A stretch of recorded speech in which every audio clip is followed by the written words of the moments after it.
to help you get through that. And I've got an example of how it might have been used. It's a fictional example, but it's based on some experience. And then I've got some wind up with just how you move to action plans coming off the strategies. So with that in mind, let me get started here. Okay. Um, the strategic plans are the ideas that drive an organization along a particular path toward action. I'm going to show you some of these techniques in just a second, but I presume that any executive director has a couple of basic questions that I'm going to be starting from. And that is, do you need a plan? Is it a priority amongst your things to do? Uh, how you generate options and ideas that don't just simply replow what you already have. Will that strategies will make a difference, and what will work, and how do we get to action? So we start with, do we really need a plan? And I've used this slide for years. The basic question of true or false or yes, no. The way things are today is the way they will always be. And of course, the answer is no. Um, things are always changing.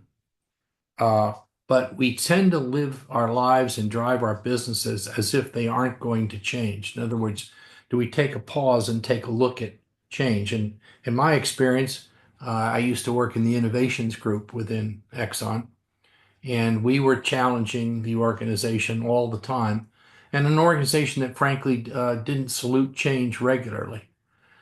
The second question I use is, uh, if this one I got from one of the people that used to work with me. Um, if you keep on, she told me her grandfather always believed this saying, if you keep on doing what you've always been doing, you'll keep on getting what you've always been getting. Um, I don't know if that slide is, if you're getting all the last line or not. I've got a frame that says it's out. We're not getting it. Not getting it. Well, there you go. I'll have to change the design of the slides then. I'm sorry. Um, I can't do that on the fly, so I'll do my best to see if we can make do. Um, this is an illustration I borrowed combined with an illustration on the internet that the executive director's job is basically to achieve goals built around three basic challenges. The first is staying on course to deliver on the promises, uh, being faithful to the mission. The second is keep the money coming in to fuel the venture. And the third is balancing resources within limitations. And change threatens this balance. Um, I've drawn the same information in a different fashion here um, to say that the strategies have to remain balanced. In other words, one of the setups for writing a strategic plan is that when you come up with a strategy in one area, it has to be supported by the other legs of this triangle, all surrounded and focused on meeting goals. And that's what I use this slide for. What we're going to focus on today is keeping relevant, staying relevant with the mission. Um, with time, things change, of course. You're becoming, you're running the risk of becoming out of touch with the market. Um, competition and the available for funding, we're always talking about that, and it's never been as tough as it is right now. And the concept we used to use to focus that winners, people who succeed in the future, anticipate change by leading moving targets. In other words, you need to hit a flying target like a duck. You've got to aim ahead of the duck. And so you have to anticipate what the future looks like. And that was kind of our job. Let's go the right way. One of the futurists we work with, Joel Arthur Barker, unfortunately just passed away. Um, derived this business survival formula. The first is the practice of excellence, in other words, learning from mistakes, continual improvement, and so forth. Uh, Next, you add to that innovation, the willingness to try out new ideas, which is at the heart of a strategic change. And then what I was just talking about, and for which there are very few books written, is the art of anticipation, aiming ahead of the target. So you have to do basically what our job was to do a little brainstorming about what that might look like. And none of us are futurists. None of us have a crystal ball. But the techniques that you use to develop this come out of the root cause analysis. Um, the evolving and changes and the interaction between the famous five M's and an E is what I was taught: manpower or people, materials, machines, methods, and systems, and measures and information. And all of these are changing tremendously. Um, the people, the generations are talked about with different values. There's your source of your one of your key resources for volunteers and associates. Uh, the materials, we're talking about whole different sorts of materials coming through these days. Um, the technology is constant. I mean, everything that you can possibly imagine. Um, Methods and systems talk to things like working from home, um, AI, how to use it, how to deploy it. And then, of course, AI overlaps into information that's available. The internet, of course, being a huge change over the last couple of decades. The environmental surroundings component, it surrounds all those circles off to the right. That's my graphical way of showing that one way of using this particular list is to talk with the group about what is changing and take an inventory of what's changing in each of these areas and how might they interact. So how do people interact with technology? How do people interact with different kinds of information? In this kind of a context, environmental is not the living earth. It includes that, but it's those factors that are out of control. And politics, things like that, you have to deal with that. And so this kind of is the first order exercise to see what's coming at us that's important and which have the biggest impact on our operation. We put this into a structure. The A structure of if you can just imagine, bear with me on this graphic I've used, the separate a pane of glass there in the center with the red dotted line, and you're trying to look from today into the future. And the balance we strike is that you start with the mission, work your way down. Uh, the mission's offset in the future is a vision of how that mission might be fully fulfilled. The CSFs are critical success factors. Those are the kinds of factors that you want to track to know if you're meeting your goals. And I put the goals in violet there to emphasize that that's what you should be focused on. Coming out of that, they are linked in a staircase fashion down to strategies and milestones, plans, and results. The only thing that really matters is actions taken.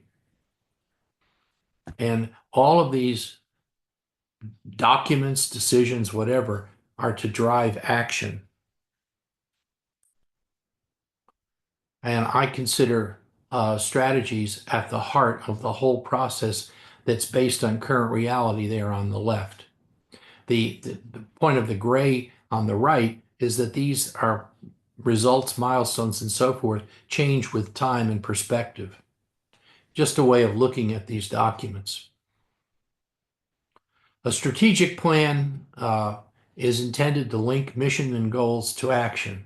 Uh, it is a vital link. It provides guidance to keep the team on target, and it also builds credibility that the goals and vision are achievable. In other words, do the strategies make sense? A strategic plan can describe the pathways to achieving critical to success goals. It should. It should also help establish priorities.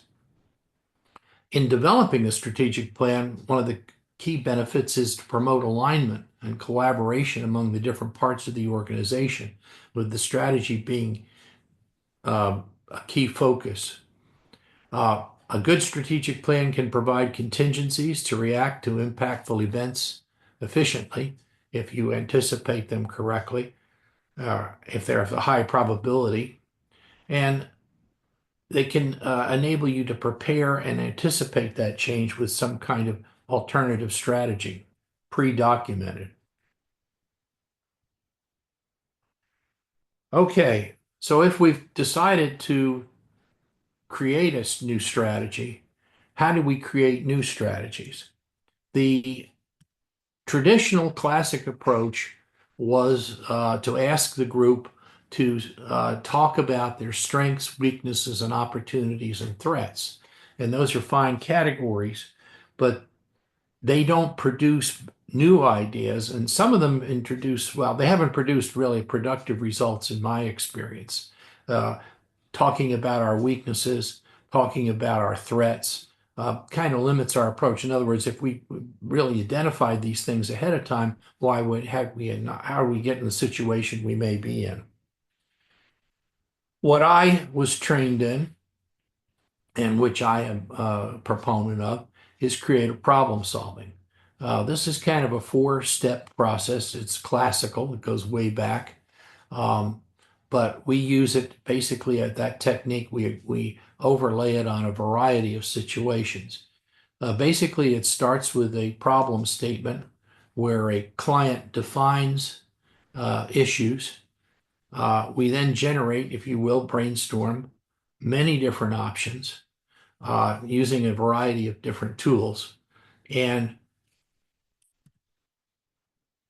put as many up there without restrictions or without judgment and sort them out, combine duplicates, and then work to combine ideas by applying criteria, hopefully developed in advance.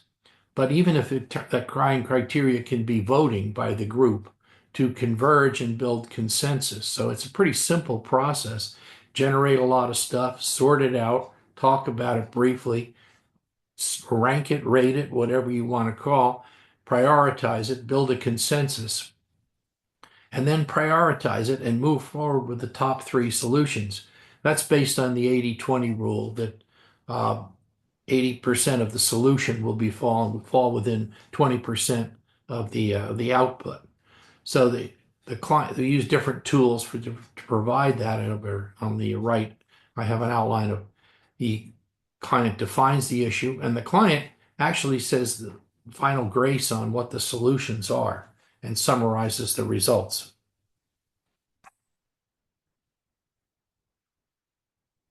The problem, or if you will, the challenge is that this process is not a single source. It requires multiple sources and it takes a team. That can be facilitated by Zoom. It can be facilitated. We used to do the old-fashioned thing, get everybody in a room. It can be a special occasion, or it can be a team that meets in stages. The idea group, if you will, has a charge to identify potential new strategies. They use facilitated idea generation using the problem solving method I just went over.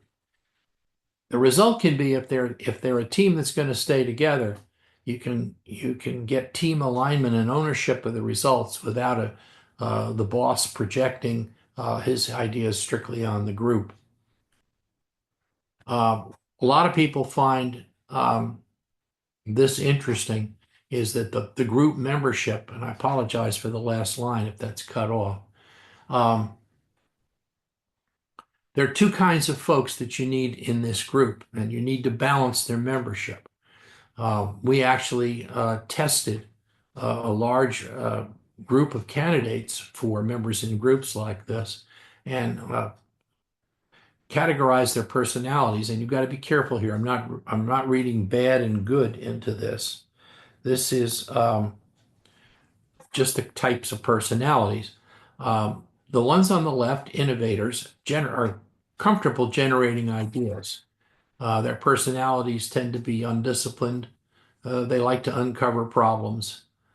They challenge basis for the rules, and they take control in unstructured situations. They're good in an institutional crisis, and they have very low self-doubt. The last line is they tend to diverge and generate multiple ideas and options. On the right-hand side are adapters, and they're good at summarizing. They tend to be methodical people. By the way, the pictures illustrate what their desktops would probably look like. Messy desktop tend to be innovators for which Windows and so forth was generated. Many files open at the same time. Adapters tend to be neat, orderly, and focused. They're good at resolving problems. They're good at keeping the rules. Uh, they thrive in structure, and they're essential to institutional function. They are, however, vulnerable to complaint because they feel that the way they do things is the right way to do things. So here's how the group functions together. The client at the head of the table here presents the problem statement, presents the issue, will listen and question. And this is a real luxury that it affords. If you're working hard on a problem and you present it to this group, you get the opportunity to listen and hear what people's reaction to the problem. And their final function at each stage is to endorse a solution. The facilitator, which was my job, leads the process, is neutral and stays out of the content. This is very important, even though they hear the problem and may be drawn from the business environment, they stay out and just simply work the process of the meeting. That makes it very efficient and serves as an offload to the client having to work the meeting. The experienced group, which is the other 6 people around this particular table, the group size, by the way, 4 to 8 is about the right size, anything in there. They provide the content. So you've got a mix of personalities, you've got a mix of subject matter experts, perhaps, or at least related, and they develop both options and the consensus. The new dimension, however, is artificial intelligence. A lot of the group participation can be derived using AI to contribute to ideas. And what you do with the famous post-its up there on the wall is you headline the ideas, get them out quickly. AI should amplify creativity for small teams. It has a wider net of idea capture from what's out there. It can bring in the experience that perhaps is missing from around the table, and it can speed idea generation. It's a time saver, and it makes the most of limited resources. And it also breaks up mental blocks with throws in some unexpected ideas. Uh, it does allow for richer outcomes.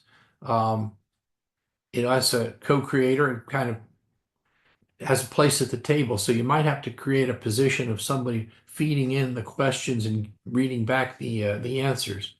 Um, the humans have to refine and evaluate and adapt the answers, however.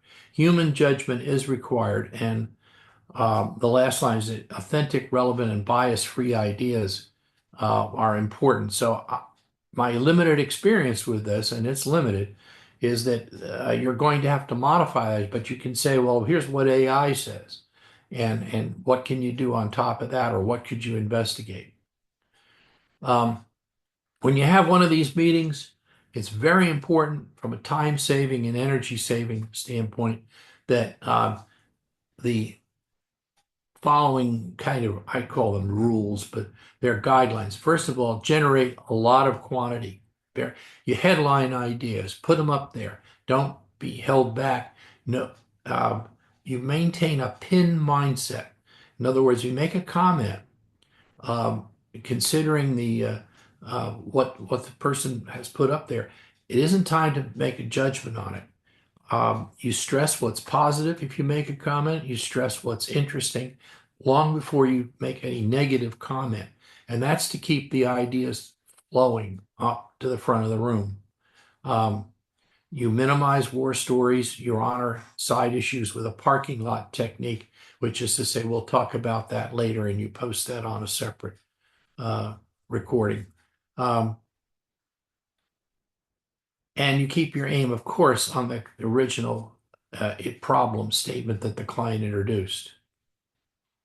Um, the real power in this is to take different ideas and combine them with each contributor's permission. This is the power of joining ideas and seeing if these two would work and maybe produce a better third idea.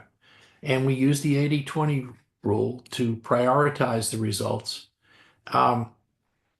Or even, well, the criteria, basically, one of the ways we would sort out all the resulting ideas was to put judgments on them. We had a first place, second place, third place colored dots, but we had much more success when we had different kinds of criteria tools where we actually subjected and rated and guided the discussion, not mathematical answers necessarily, but bottom line, but we use the tools to talk about the different qualities that people were feeling about the solution. And you capture the critical few and test the consensus before you move on. So now we come up to, okay, how do we structure a meeting that uses these techniques? Okay, that's the um, creative problem solving technique in a nutshell. And now I had the privilege to work with a fellow by the name of Rolf Smith, who was a colonel in the Air Force, was participation in coming up with the stealth fighter and other new ideas that were out of the box. He wrote a book called The Seven Levels of Change, and I think they're a pretty comprehensive framework for um, capturing all the levels of change that you may have to address or want to consider while you um, are developing your strategic plan. So here's what they are. They're going to go from the bottom step to the top step. There are seven of them, and they have an increasing challenge. And they're pretty easy to remember because you summarize it this way. The first level with the least amount of challenge is do the right things. The question, obviously, are we effective at what we do? I'm going to come back over all of this. The second level, do things right. Third level, do things better, improving. The fourth was do fewer things, cutting. Now we move up to do what others do, copying. And this kind of change takes a little bit, is the first step out of the box, so to speak. Number six is do what hasn't been done. Now you're getting into the real creative aspect of this. Stretching, be different. And the seventh level, with of course with the most risk, is do what can't be done, invent something. And so let me just break each of these down and how you can structure so you'll understand where we're getting to with the meeting. I call the first four steps strategic housekeeping. In the creative problem solving, we use, by the way, what's called STEM sentences. And they start out, and that's the upper left-hand corner. How might we? How might we do the right things? And we talk about mapping the whole beginning situation. And I'll take you through an example. We use mind mapping to kind of get everybody in the room focused on the big picture of the situation. So and what we're diagramming here is process. Well, the processes we have functioning to deliver on the mission, vision, and goals are the critical critical success factors addressed and what's missing, what's changing, how well do the processes interact. We've got a set of questions that go with this in the example that I'm about to go over. The next level is to take the group through do things right. Are we doing, how might we do things right? And if we identify that we're functioning, we've got to, we address all of the right things. The next step up is, well, what kind of quality controls do we have? Um, do we have performance measures? Do we take corrective actions? Are we following the instructions? Are we following the rules?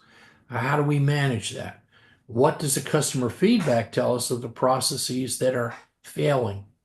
And what are the implications? Do we need new standards, new measures to what we make, what we're doing? Um, the next is what you would expect continual improvement. How might we do things better? Can we improve the amount, the precision, how often do we hit the target? Do we do it right the first time? How can we improve that? And prioritize potential process changes. What new processes might we want to consider? And all of this kicks out potential strategies, but we put out what ideas do we have? The fourth step is do fewer things. And I, again, cut off the bottom. What should we stop doing? What can be trimmed? Um, the key here is to emphasize time and effort saved ahead of cost, although cost certainly follows that effort. But it isn't just what is the dollars is it consuming, but what would it save us in terms of other resources as a priority for consideration. So all of this is kind of in-house stuff. And now we move to what I consider the gold mine. Level 5, do things, how might we do things that others do? And for nonprofits, the opportunity there is to get out and learn about what's going on in other organizations. And there's a whole course on benchmarking it took once upon a time and learning. And what you do is you take it in two phases. Um, who does it better? If somebody else does it better, why can't we do that? So there's two ways as in phase one. Find like and similar organizations, brother and sister nonprofits, um, similar organizations, maybe in other towns in other parts of the country that would share uh, what they do with you and observe. Uh, Another way to look at it is to take what you do as a process, both in efficiency and effectiveness. Could we do it like, so if we were considering home building and we were in the nonprofit in the home building, what are the best builders? What processes do they use? Um, and then also, here's where you bring AI in as a new source of information. Put these questions to AI and learn from those results. That'll greatly accelerate what we had to do through this phase. Phase two is to actually build relationships um, Hey with, George, this is Tim. If I could just jump in real quick here. yeah, sure. One thing I've done with the AI a couple of times that works out is you can actually turn on AI on yourself, and so you can ask it to work to evaluate an organization, a website, a number of different things, and I just turn it to do that as opposed to what do other people do? Tell me about me, and that's been pretty valuable. Okay. That and I would take that back to a level 3. What I was talking about here. I would definitely plug in AI right there. What can we do? Absolutely right. Absolutely right. Yep. Okay. What I mean by why these are all in green is these are kind of easy in-house, low risk self-evaluations. Okay. This, and I'm getting to the phase 2, is to contact and explore what's going on the outside. this has evolved since the time that I learned it, that it's a lot easier to do with the internet, okay?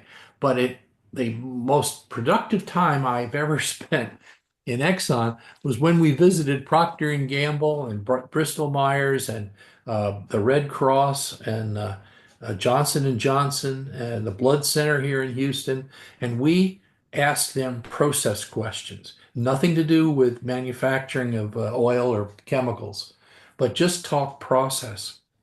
And we learned a lot of different dimensions about the way people looked at things. And I think what we're sampling there would be the culture as their approach to a problem. And I'm going to get into the details, but it was mind-boggling how the way we looked at a problem versus the way Procter and Gamble looks at a problem. And it's not to say theirs was right and ours was wrong, or we're wrong and they're, right. It's just a different way of a fast, efficient way of looking at thinking differently. Um, the the advice here would be before you build a relationship first, prepare some questions ahead of time. And I learned this in a competitive environment. I would hope that in a nonprofit environment, there's less competition, but maybe not. Um, we flattered them, and I don't, and sincere flattery that we appreciated. And the experience we've had there is if you had the wrong impression that they knew how to do things the best, they might even refer you to somebody. They say, "Oh no, you should see how they do it over here."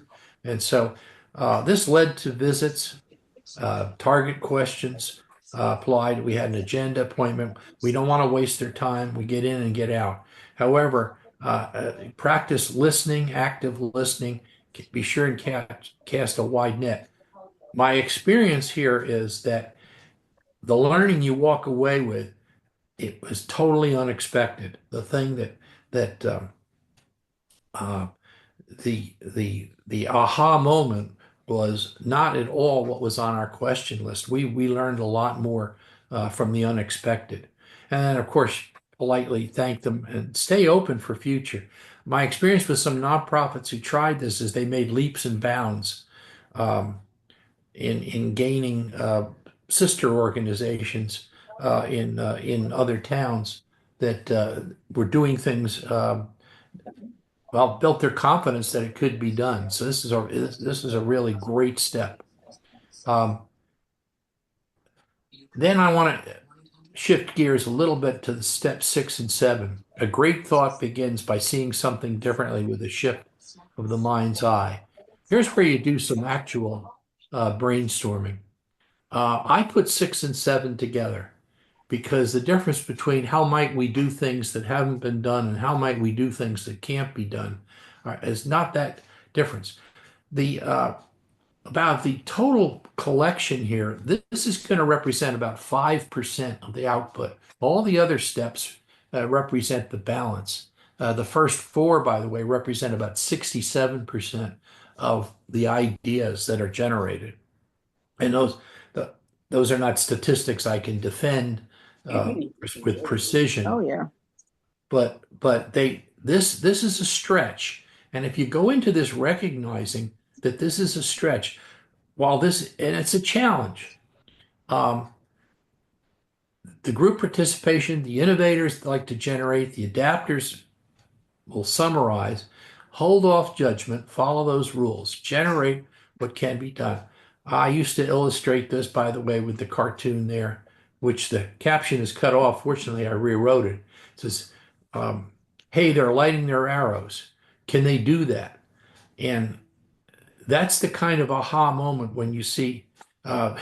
I put this slide together weeks ago, but since then, drones have taken out 20% of the Soviet Air Force, or Russian Air Force, excuse me. And, Huh? and there's an aha moment. I So, could do both. You ain't talking about nothing I don't already know. But Hey guys, somebody's unmuted on accident, I'm guessing. okay, crazy ideas can pay off. Likely, the ideas that come out of this stage are challenging in terms of time and effort to implement, and I would anticipate having a hard sell. I won't bore you completely with this, but for those people that run into the how are we going to do it differently, this is a list of some of the greatest statements made in the face of change. Um, the 1923 Nobel Prize winner in physics said there's no likelihood that man can ever tap the power of the atom. Um, I like the one, the president of digital equipment. If you go down to 1977, there's no reason for any individual to have a computer in their home. And he's the president of digital equipment. It's amazing. And then, of course, Grover Cleveland was the president of the United States, who said sensible and responsible women do not want to vote.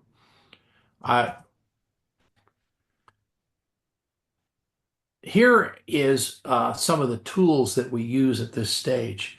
The how might we do things that haven't been done. Uh, Tools for generating quantity ideas in combination. Um, the most commonly used is brainstorming. As I mentioned, you headline post-its, put stuff up, facilitator collects. I'm sure you're probably very familiar with that if you've ever been in one of these sessions. One that you may not be familiar with, and I have a graphic that does a rough time, it's called brain writing, and it fits a different kind of personality, quiet personalities. I once had to do the drafting department of Exxon. It fit their personalities perfectly. And what you do is you take a 3-column piece of paper and you write your answers, your ideas again to a problem. Put the problem statement across the top, and you write 3 separate ideas. And then you exchange papers with other people in the room without regard to what they wrote in the first 3 columns. On the second line, you write your 3 ideas, and then you exchange papers with yet another person in the room, and you swap again. You can even do multiple problems with this, and this is amazing. On the third level, you see the rules say you're allowed to read items on the first 6, and then circle the ones you think are the best ideas, write a combination idea, or write your own idea on the third. And then the fourth is given to somebody to evaluate everything that's on the paper and select the best, and tell the group what they got for an answer, and listen to that and see how quickly. This is done in silence and quiet, and actually makes the certain kinds of folks feel much more comfortable than headline. It's amazing the kind of ideas I've seen this one generate. Um, to pull this together, I wanted to create a fictional example of how if you haven't gotten the picture. Um, I made a fictional nonprofit called New Directions, and their mission is to provide children in a major city with after-school educational instruction, bettering their academics and improving um, the neighborhood. The current goal is to serve 50 students under age 14 with homework assistance and after-school nutrition. The issue is that they're not getting along. They're having a hard time getting their plan off the ground. They want to get the community behind their strategies and accelerate the progress toward opening day. Continuing that, they hypothetically put together a search for better strategies team to review the strategies that are in place and recommend better ones. And with the executive director as client, the team members meet and using an uninvolved facilitator. The meeting's design is structured on what I've just gone through with the 7 levels of change, and they use CPS to generate and evaluate strategic options. In the following slides, there's 2 things: the agenda going in and the hypothetical outcomes coming out. And I'm using this just to illustrate what you might expect. The first round 1 is, do we do the right things? We create a mind map of all the value added processes in the organization. If you're not familiar, that's what a mind map looks like. We tend to put process. The idea is to focus everybody to the front on the mapping this out so that they can talk through what, sort of like pin the tail on the donkey, they can talk to each of these areas. And if there's anything missing, they add it. And this becomes a reference as you go through the process. Same slide. If are they identified the critical success goals? The questions we ask are, how are the processes interrelated? That's what the connecting lines are. What's the current strategy that governs each? And take a look at the whole process together in the landscape. Is it effective? Do we have the process working together in concert? What processes might be missing? I use the brainwinding tool to suggest alternative process that might be added rather than openly critique or take pot shots at the process, and listen to the suggested missing strategies, process, and so forth, and discuss. Get a group consensus on that. The hypothetical outcomes were that this group added a security function to protect the children and assets. They added an onboarding process for new clients, volunteers, and teachers, and create an independent accounting function. Round two, hypothetically, do we do things right? Here the agenda is which processes are ineffective or inefficient? How is the value added? What might be the root causes of the shortfalls? What logical contingencies can be anticipated? How might we correct underperforming processes? And generate ideas and arrive at a consensus. And in this hypothetical case, the consensus was to resequence the budget and the fundraising calendar and get them in sync, enhance training for fundraising participants, employ measurable targets for all the processes. These were the top three ideas that moved forward. There were other good ideas. We just couldn't take the time to evaluate them. Round three, what things could we do better? And how would we do that? And we take corrective actions from the previous level or suggesting a process improvement is needed. Consider the sequence, interaction, new processes, and connection. Classic challenges to ask why 5 times, called peeling the onion to get to the root of what needs to be done. Resolve and document. And made up these 3 sessions idea. They decided to implement checklists for key procedures to improve precision. Add quality assurance function to apply standards to all operations. Create an online dashboard to track all goal measures and post it so that all could see. How to do fewer things. Focusing on the time and effort saved. One of the questions that comes back is what do we do that's dumb? What could we do without? And get ideas on each of these statements. What might the consequences be, unattended and otherwise? This is important to take the root cause analysis that we had at the very beginning and see what is the impact on people and what is the impact on materials and methods and processes that we may need. Before we cut something out, are we aware of what the negative consequences might be? And brainstorm that. Any priorities change because we delete something? How should resources be redirected from the savings of cutting? Who gains from the cutting? Obtain consensus and document these strategies. In this example, they came up with, let's suspend the food service that we intend. Let's discontinue the thrift shop that we had as a revenue source. It's distracting. And let's lower the student capacity from 50 to 25. There's more to the story, so hang in there. And until we get a better teacher ratio. At level 5, it's a breakout. It's not so much another round. And that is to actually make contact, put a sub-team together, and go out and find out who are the high-performing organizations in our field. And thinking only process, who are the best practice performers in the industry, brainstorming all of this, and set the team up by brainstorming these approaches. Which top performers could we approach? And put this agenda together with the team before they go out. Then when they come back, arrange contact and summarize what you've learned. The results, hypothetically, again, a Dallas church group provided best practice connections nationwide, including material manuals. And below the line there, some of the other ideas were to invite and involve donors to an annual open house and network contacts established in other states.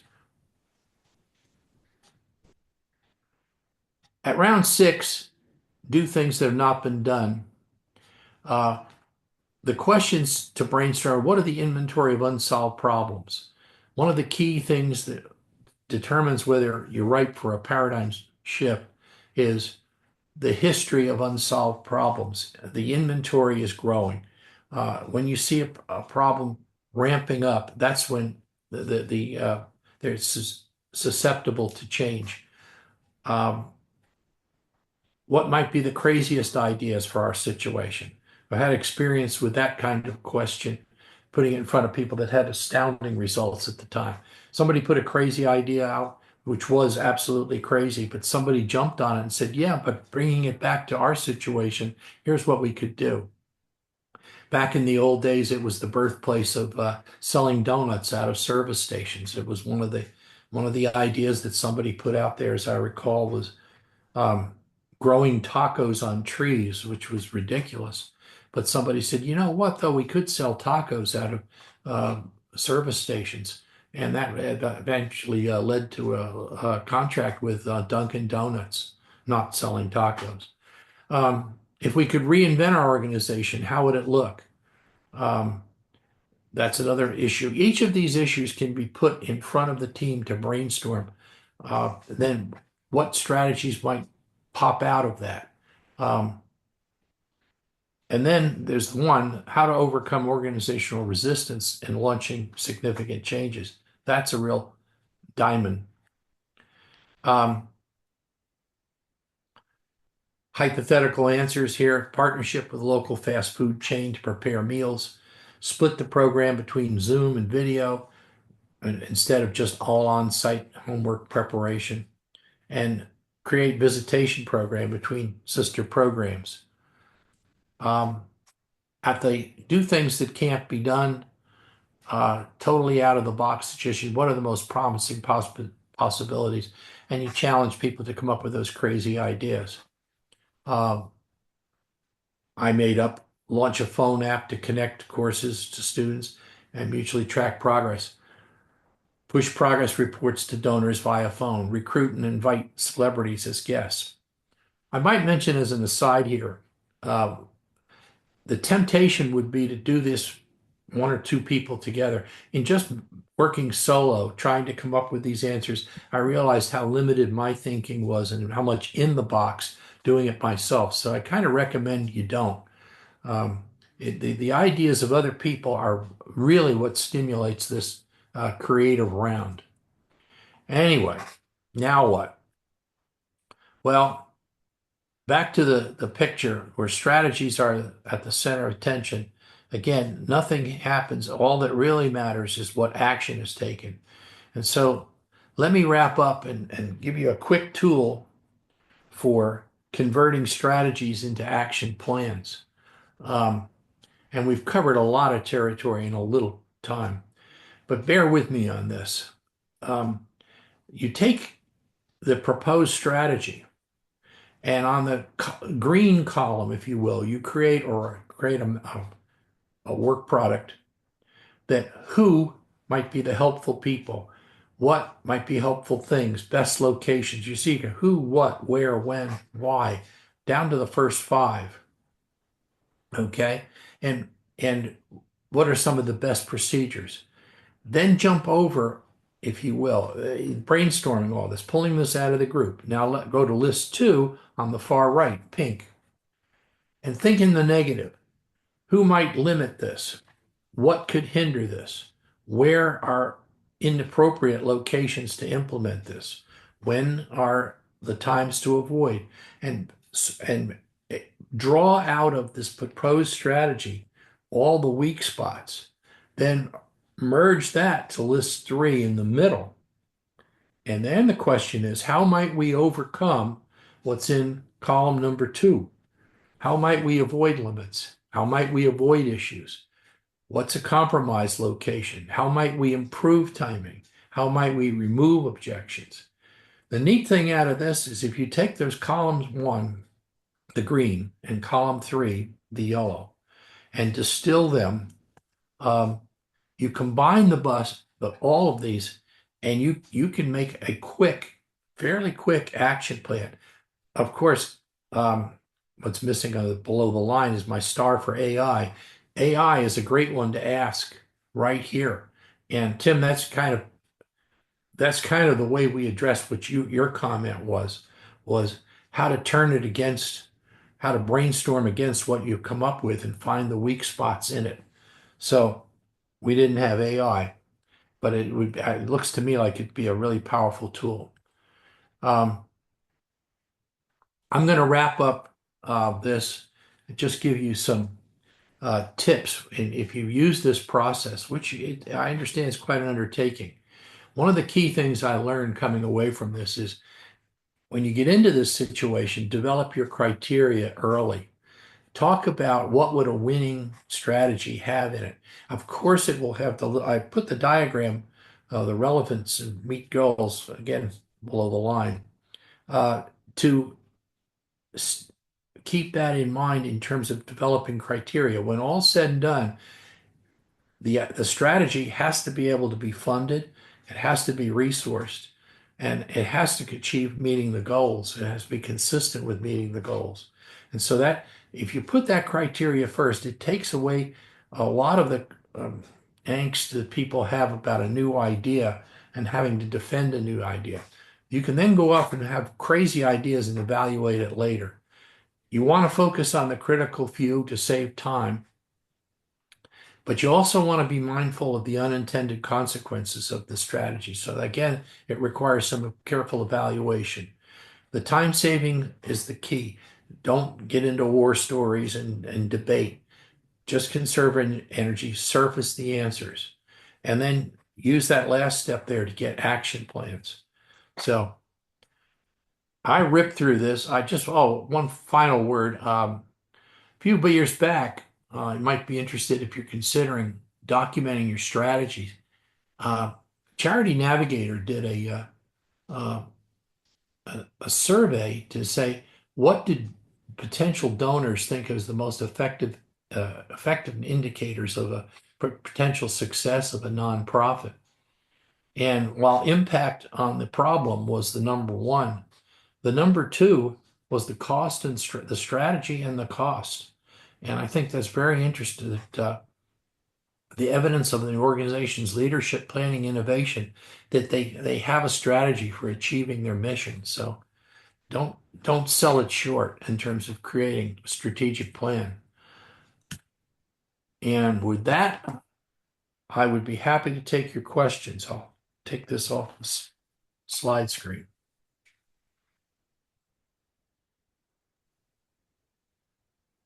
George, could you talk a little bit more about the action plan itself? The fact that you need measurable steps that can be achieved and schedules and responsibilities. Because at the end of the day, you're going to wind up with an action plan. But the only way you're going to achieve your success with the strategic plan is to get that action plan implemented and done. Yes, absolutely. That's what I was implying with that triangle at the end. That for the sake of time can't get into, but it's got to have all the critical success factors addressed, and you've got to have that in place. You notice in the diagram that here, I'll put it back up.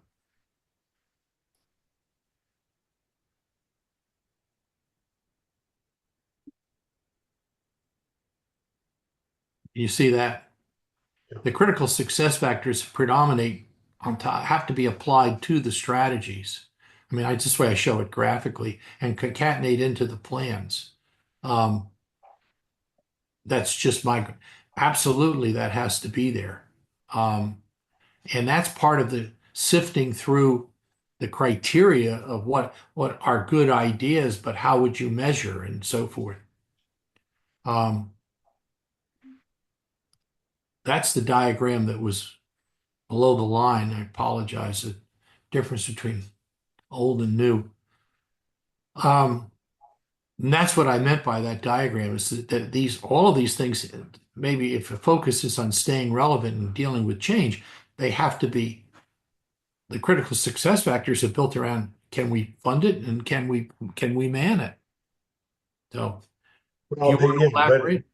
but in the end, the action plan will be possibly a series of measurable steps. Like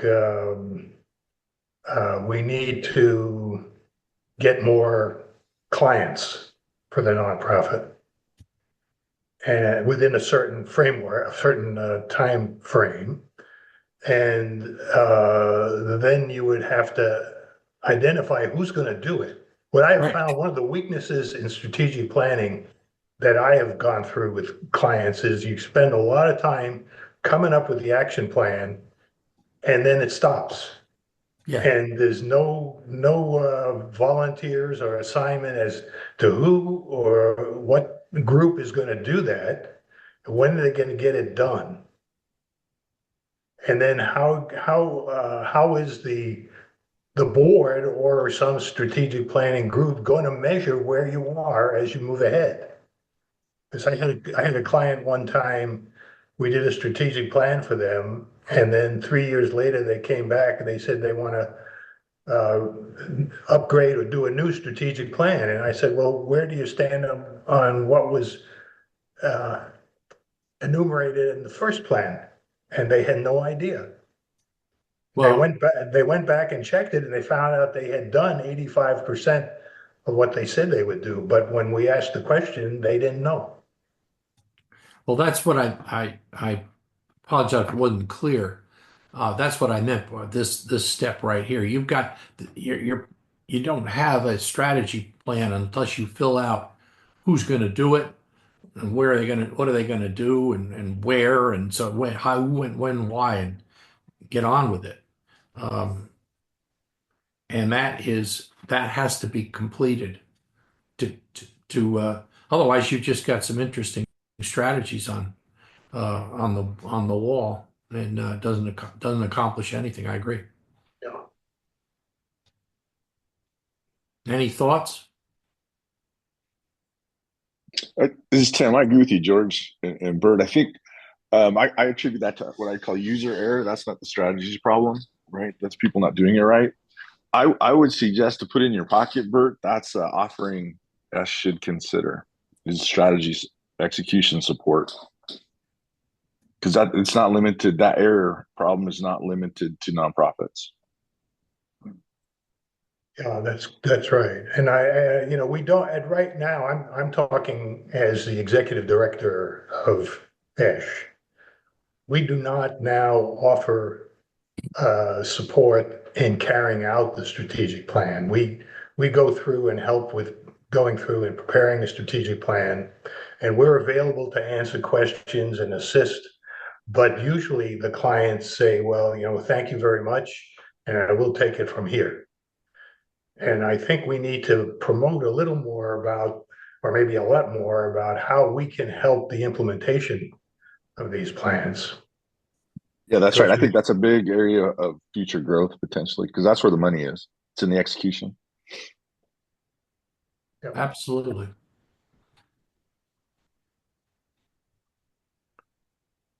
Any other questions? I think George, Yes. could you elaborate on what you meant by strategies? The strategies matter to donors. Say that again. I'm sorry, I couldn't hear you. Could you elaborate on strategies matter to donors? Are you referencing donuts? The donor. Yeah. Donuts at the last, gas station. I'm, I'm not sure I understand the question. You said I would like you to elaborate on strategies Yes. matter to Oh, donors. the last slide there? Yes. Okay. Oh, it's not- Elaborate on that? Okay. Charity Navigator, if, let's see. Can you see that on the screen? I'm looking at it now. Okay. Strategies matter to donors. Okay. Charity Navigator was designing an evaluation system about 5 years ago. So they wanted to know how should they rate different charities for their qualities.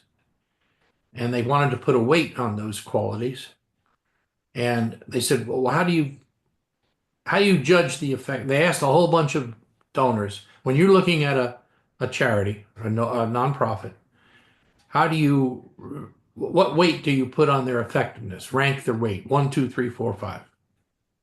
And when they published an interim step, they published this data that I have on the screen. And not surprisingly, number one was, does the charity, the mission that that charity is on, have impact on the community?